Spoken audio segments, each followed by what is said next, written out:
जोहार नमस्कार। YouTube channel देश की बात से मैं शैलेंद्र कुमार। दोस्तों, आज मैं आपको एक वाकया जो है डोमचांच नगर पंचायत का बताने के लिए जा रहा हूं। ये नगर पंचायत का कार्यालय है और नगर पंचायत कार्यालय के द्वारा एक तुगलकी फरमान जारी किया गया है। कुछ दिन पूर्व एक पेपर के माध्यम से 20 लोगों के खाते को फ्रीज किया गया है जिन्होंने होल्डिंग टैक्स नहीं जमा किया है। लेकिन इस दरमियान ऐसा प्रतीत हो रहा है कि बिना जांच पड़ताल किए नगर पंचायत कार्यालय जो है सो, जैसे कहा जाता है ना कि एक अंधी बहरी सरकार जिस तरह चलती है और अपना कानून के नशे में इतना चूर रहता है कि वो बिना जांच पड़ताल किए लोगों का शोषण करने का प्रयास कर रहा है। वही वाकया देखने को मिल रहा है डोमचांच नगर पंचायत में। वाकया ये हुआ है कि ये है परमेश्वर सिंह जी, और परमेश्वर सिंह जी, इनका जीने का एकमात्र सहारा इनका पेंशन का अकाउंट है और उस अकाउंट को फ्रीज किया गया है ये कह के कि इन्होंने होल्डिंग टैक्स नहीं जमा किया। और आपको जानकर के बड़ा हैरानी होगा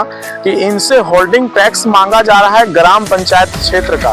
तो वाकया ये हुआ है कि पूर्णाडी पंचायत के अंतर्गत एक सादोगढ़ा रायडी मोड़ के आगे जाकर के एक जगह है जहाँ का जमीन 2021 में 2 एकड़ कुछ डिसमिल जमीन बेचा गया था इनके और इनके पूरे गोतिया सिख के द्वारा, और उस जमीन का मिटिशन अभी तक नहीं हुआ है, जिसके कारण से नगर पंचायत पता नहीं कौन से अपने रिसोर्सेज के माध्यम से इनको ग्राम पंचायत का टैक्स जो है सो नगर पंचायत में मांग रहा है और लगभग 66,000 से ज्यादा रुपया इनसे मांगा जा रहा है।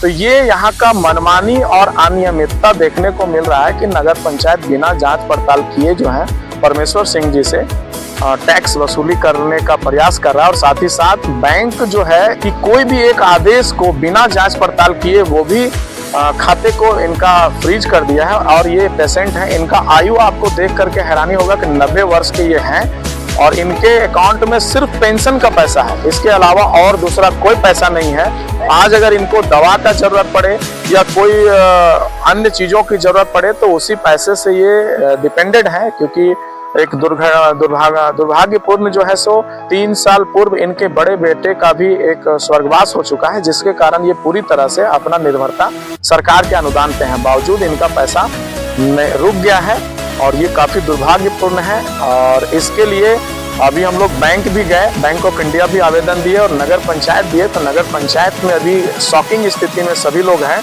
क्योंकि जब पता चला कि इनका जो फ्यूज है वो ग्राम पंचायत एरिया का है, नगर पंचायत एरिया का नहीं है, बावजूद इनको जो है सो इनका शोषण किया गया।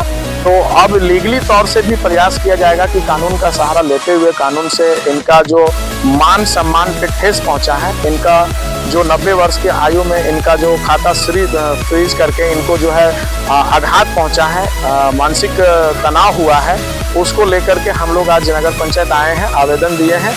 हो सकता है कि कल तक ये अकाउंट इनका चालू हो जाए, लेकिन इस तरह का अनियमितता जो है सो नगर पंचायत बरत रहा है और लोगों का शोषण करने का एक प्रयास हो रहा है। तो हम प्रयास करेंगे कि इस तरह का और भी आपको इंफॉर्मेशन के साथ रहूं। फिलहाल तो ये है कि नगर पंचायत जो है सो होल्डिंग टैक्स वसूली करने के लिए अपने सारे हम कह सकते हैं हथकंडे को अपना रहा है।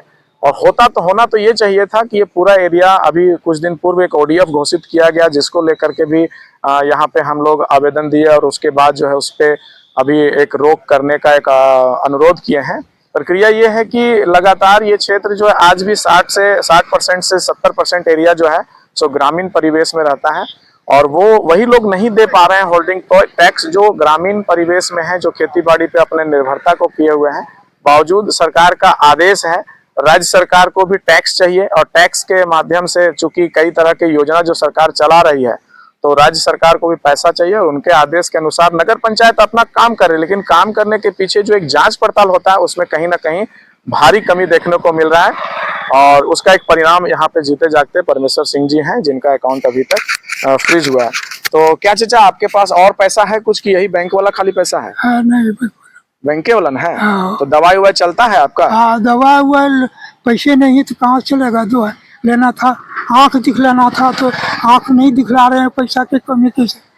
हाँ। चलिए, तो हम लोग अभी मिल के आए हैं। हाँ। हो सकता है कि अकाउंट ये चालू कर दे, लेकिन जिस तरह से आपका पेंशन का अकाउंट ये बंद किया है तो हम लोग कानूनन मांग करते हैं प्रशासन से कि इस पर कार्रवाई हो। तो जैसा कि आपने देखा कि एक मजबूर व्यक्ति का अकाउंट बंद हुआ है, इसके आंदोलन के लिए हम लोग यहाँ पे आए कुछ लोग और मिल करके इनके लिए हम लोग खड़े हुए। और आप सभी को मेरा ये प्रयास कैसा लगता है जरूर अपने कमेंट और लाइक के माध्यम से मुझे सपोर्ट करें। बहुत बहुत धन्यवाद।